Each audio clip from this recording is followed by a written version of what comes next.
Content warning. This episode contains racist language and stereotypes. Some slurs have been changed, but the sentiment remains. Mina Harker's journal, 6th of November. It was late in the afternoon when the professor and I took our way towards the east, whence I knew Jonathan was coming. We did not go fast, though the way was steeply downhill, for we had to take heavy rugs and wraps with us. We dared not face the possibility of being left without warmth in the cold and the snow.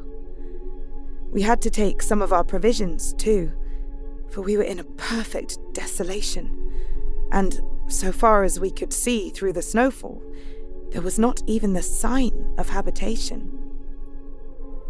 When we had gone about a mile, I was tired with the heavy walking, and sat down to rest.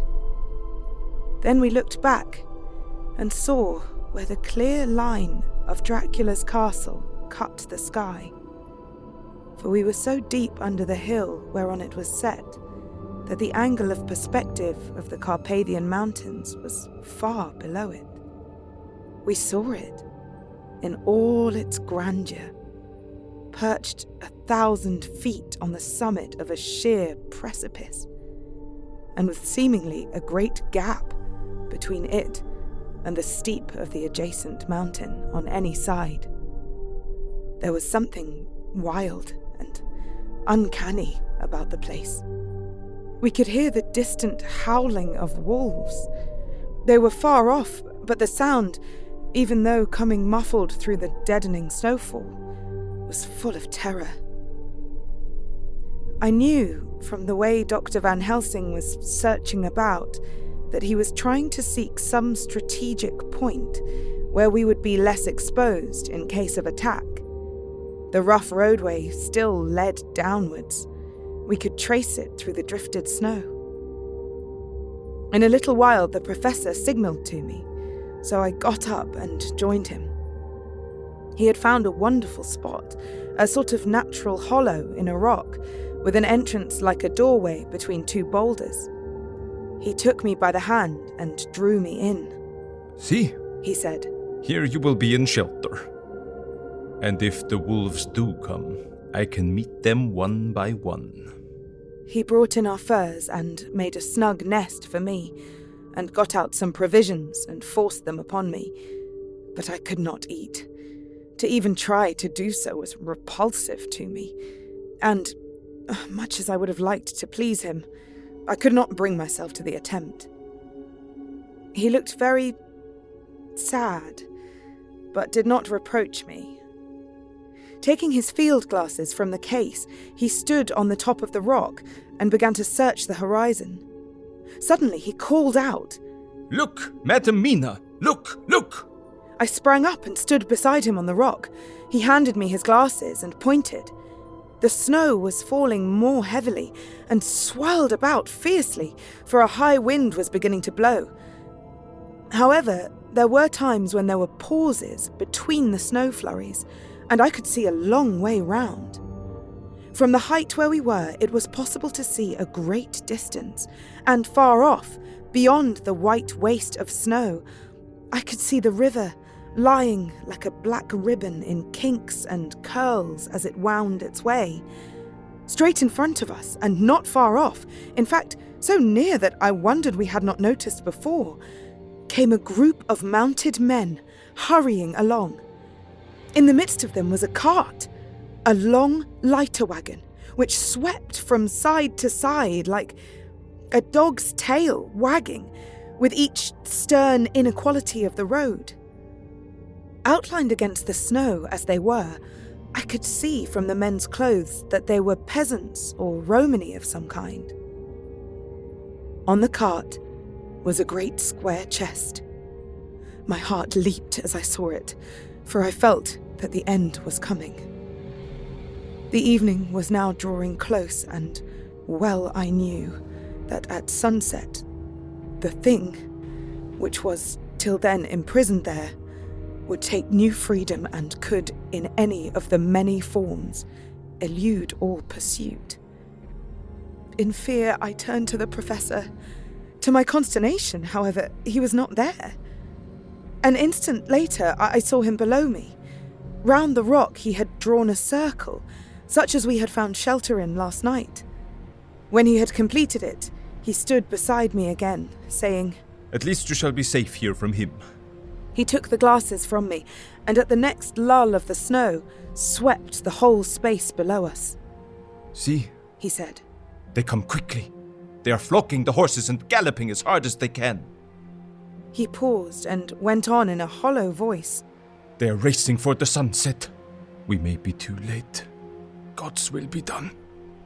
Down came another blinding rush of driving snow, and the whole landscape was blotted out.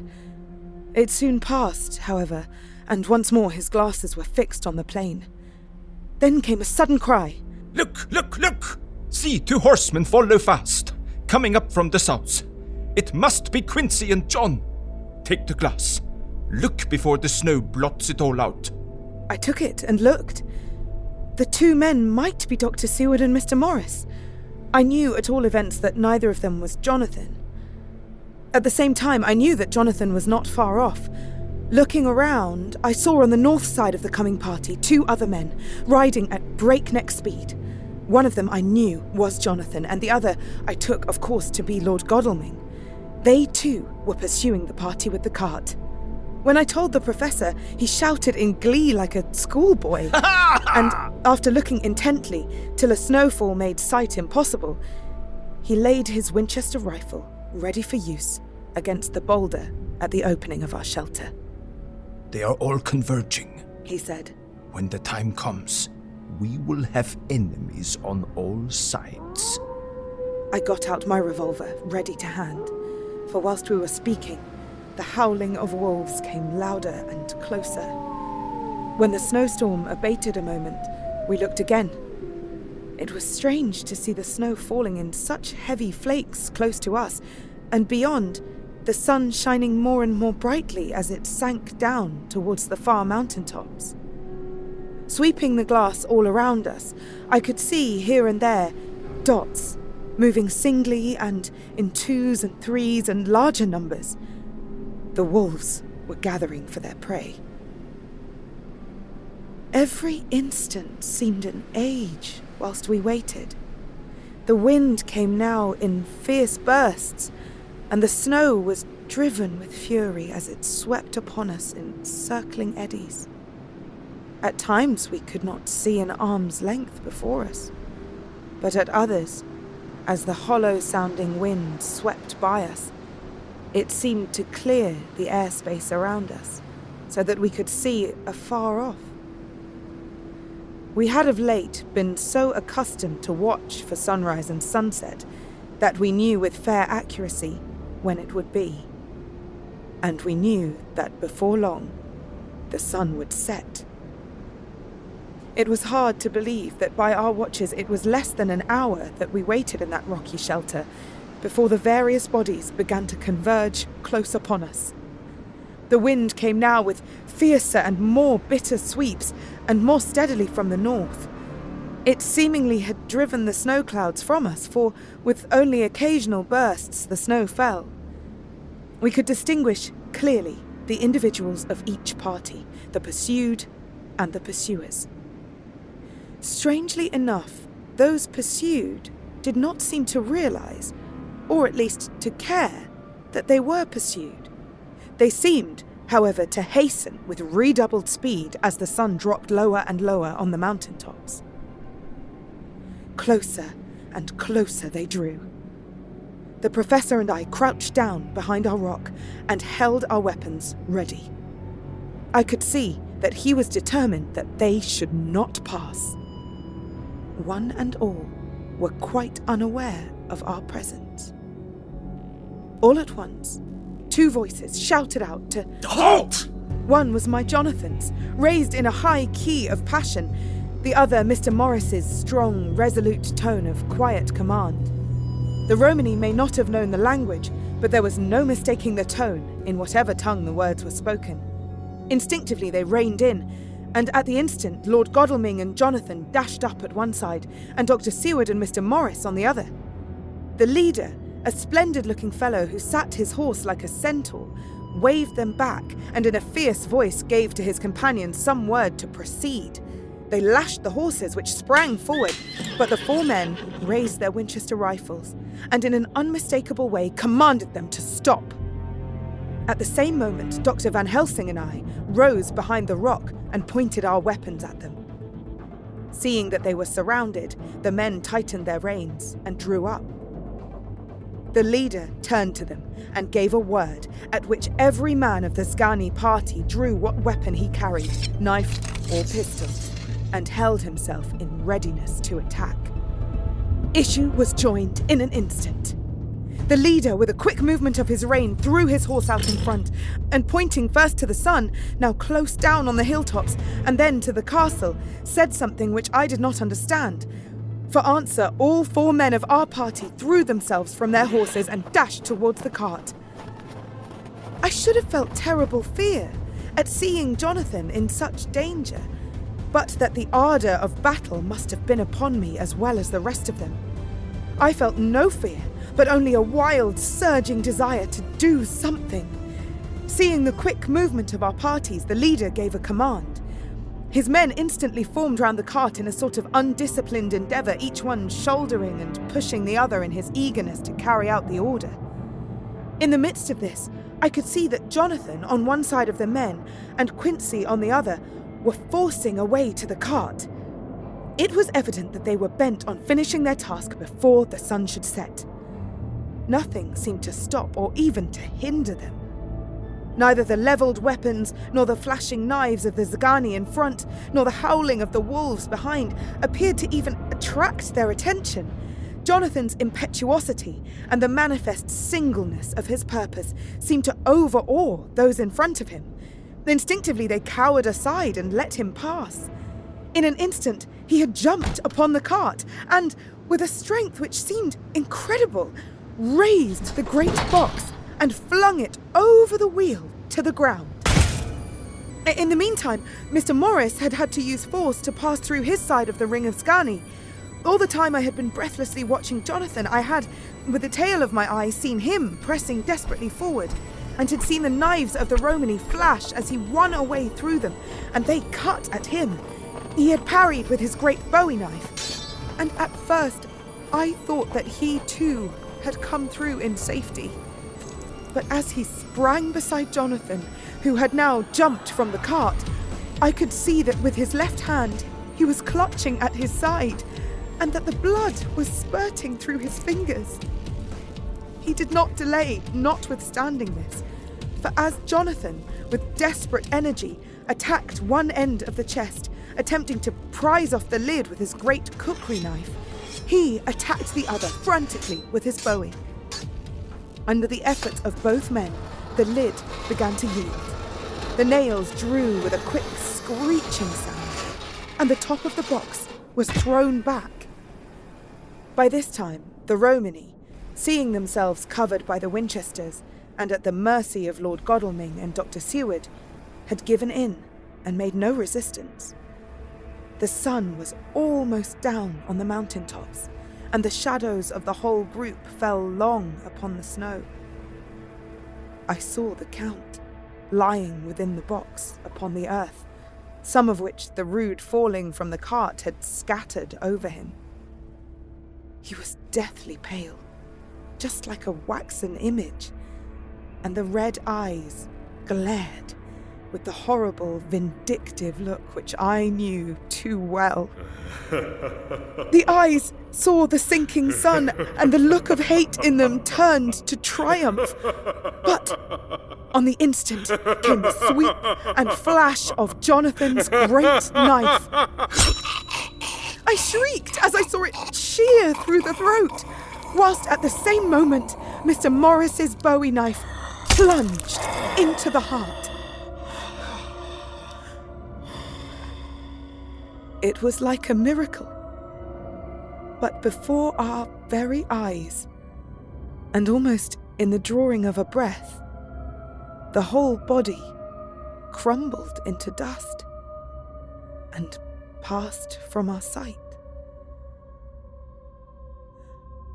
I shall be glad, as long as I live, that even in that moment of final dissolution, there was in the face a look of peace, such as I never could have imagined might have rested there. The castle of Dracula now stood out against the red sky, and every stone of its broken battlements was articulated against the light of the setting sun. The Zgani, taking us as in some way the cause of the extraordinary disappearance of the dead man, turned without a word and rode away as if for their lives. Those who were unmounted jumped upon the lighter wagon and shouted to the horsemen not to desert them. The wolves, which had withdrawn to a safe distance, followed in their wake, leaving us alone. Mr. Morris, who had sunk to the ground, leaned on his elbow, holding his hand pressed to his side. The blood still gushed through his fingers. I flew to him, for the holy circle did not now keep me back. So did the two doctors.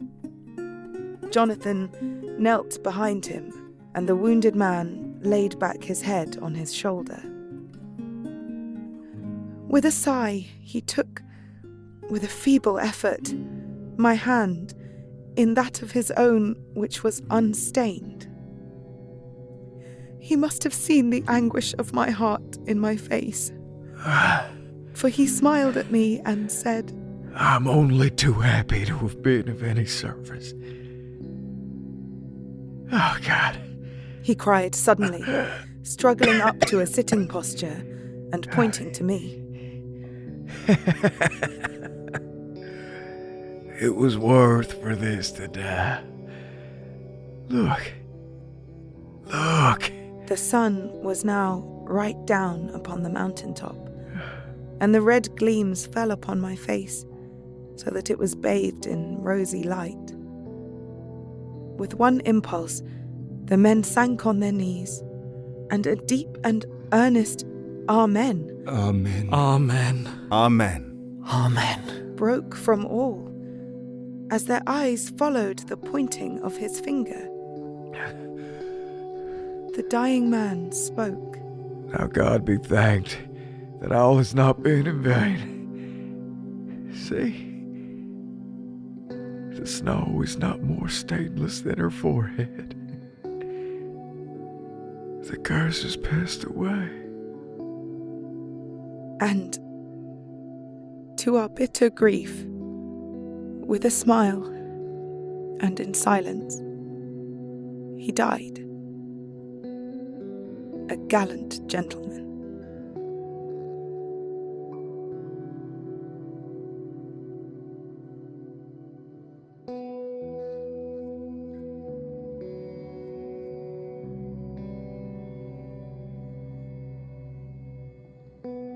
This episode featured Isabel Aramaco Young as Mina Harker, Alan Bergen as Van Helsing, Ben Galpin as Jonathan Harker, Giancarlo Herrera as Quincey Morris, Kareem Crontley as Dracula, Jonathan Sims as Jack Seward, and David Alt as Lord Godalming. Directed by Ella Watts. Dialogue editing by Stephen Indrisano. Sound design by Tal Manier. Featuring music by Travis Reeves. Produced by Ella Watts and Pacific S. Obadiah, with executive producers Stephen Indrisano, Tal Manier, and Hannah Wright.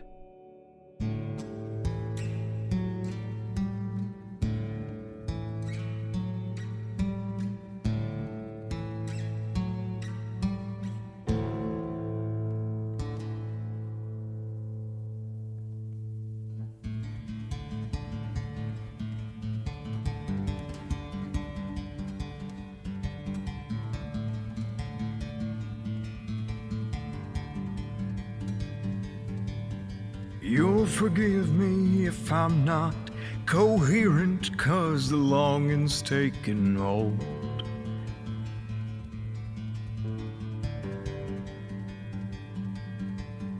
I just dreamed that I would leave this life in somewhere not so dark and cold.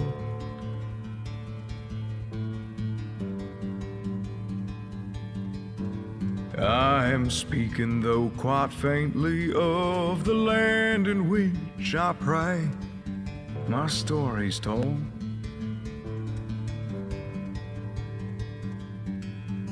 Memories come back to me, with which to make my final moments sweet.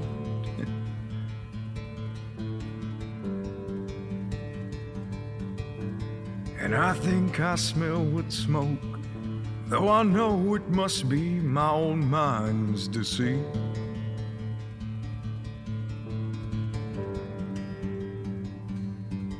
As it fails, I still can feel the ache that pulls upon my final beat. So take my heart back to Texas, cut it out from my chest. Take my heart back to Texas and bury it in fields of blue. This simple thing I ask of you, lay my wild soul down in the West.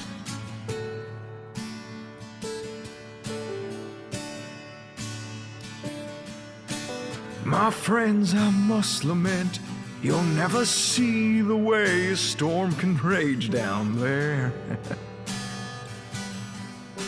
Hear lightning o'er the mountain tops and thunder like a rapture in the air.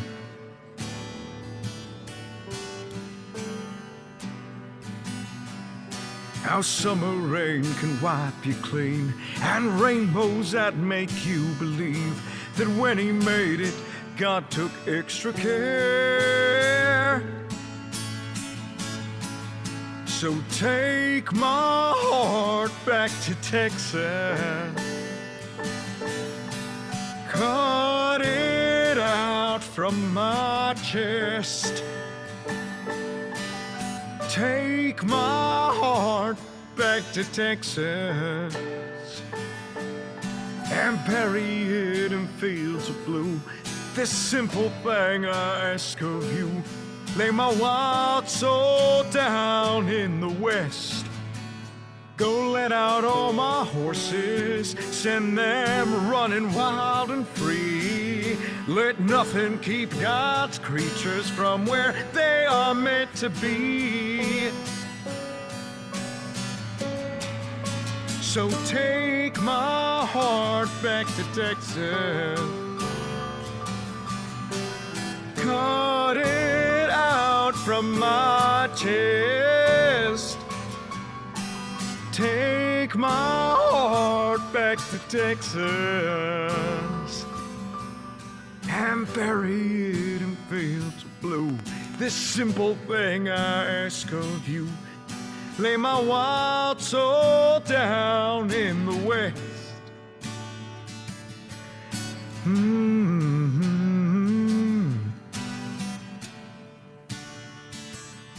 Back to Texas.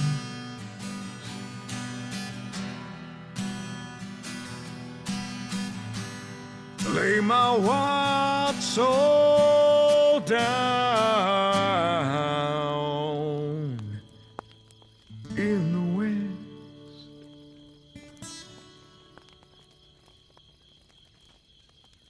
The song Take My Heart Back to Texas was written by Newt Shuttlecotty and performed by Giancarlo Herrera. A Bloody FM production. This just came in, said it couldn't wait. Jaren, you want to do the honors? Nah, all you. Yuck. Jaren. Troy, Jen, they done back there? she's sealed up tight. You want to fire her up? Nah, I gotta dry off a little bit. Jenny, She's all yours. hold on to help.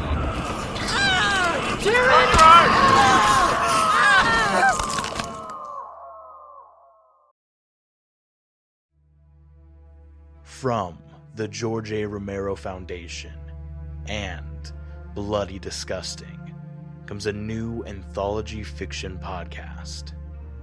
In a world plagued by the undead, the stories of survivors are well known, but those are the stories of the few, not the many who continue to walk this earth as shells of their former selves. These are their stories. These are the stories of the dead. The Dead is now playing on Apple Podcast, Spotify, and everywhere else.